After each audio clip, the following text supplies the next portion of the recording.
Hi foodies, வணக்கம். இன்றைக்கி Annavaram special பிரசாத recipe தான் பண்ண போகிறோம். இது ஆந்திராவில் உள்ள சத்யநாராயணன் கோயிலோட பிரசாத ரெசிபி தாங்க. ஸோ நம்ம இந்த வீடியோவில் ஸ்டெப் பை ஸ்டெப்பாக எப்படி ஈஸியாக பண்ணலான்னு பார்க்கலாம். இப்போ நம்ம 1 கப் அளவுக்கு நம்ம கோதுமை ரவா தான் எடுத்துக்கலாம். எந்த கப்பில் வேணாலும் மெஷர் பண்ணிக்கோங்க.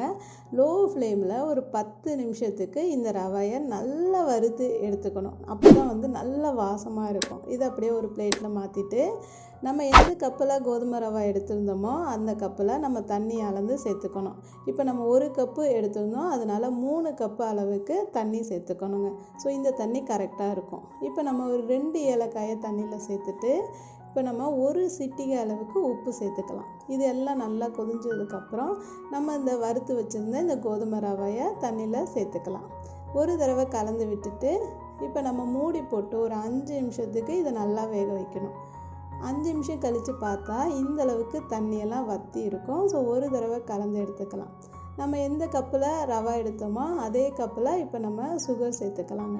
ஸோ ஒரு தடவை நல்லா கலந்து விட்டுட்டு இப்போ நம்ம மூடி போட்டு நல்லா லோ ஃப்ளேமில் ஒரு 5 நிமிஷத்துக்கு அப்படியே வைக்கணும். ஸோ 5 நிமிஷம் கழித்து பார்த்தா நல்லா சுகரெல்லாம் மெல்ட் ஆகி நல்லா இருக்கும். ஸோ ஒரு தடவை கலந்து எடுத்ததுக்கப்புறம் அதே கப்பில் 1 கப் அளவுக்கு வெல்லம் சேர்த்துக்கணும். வெல்லத்தையும் நல்லா கலந்து விடுங்க. நல்லா லோ ஃப்ளேம்லேயே வச்சுக்கோங்க. இப்போ நம்ம ஒரு 1/4 கப் அளவுக்கு நெய் சேர்த்துக்கணும். நெய் எக்ஸ்ட்ரா கூட சேர்த்துக்கலாங்க.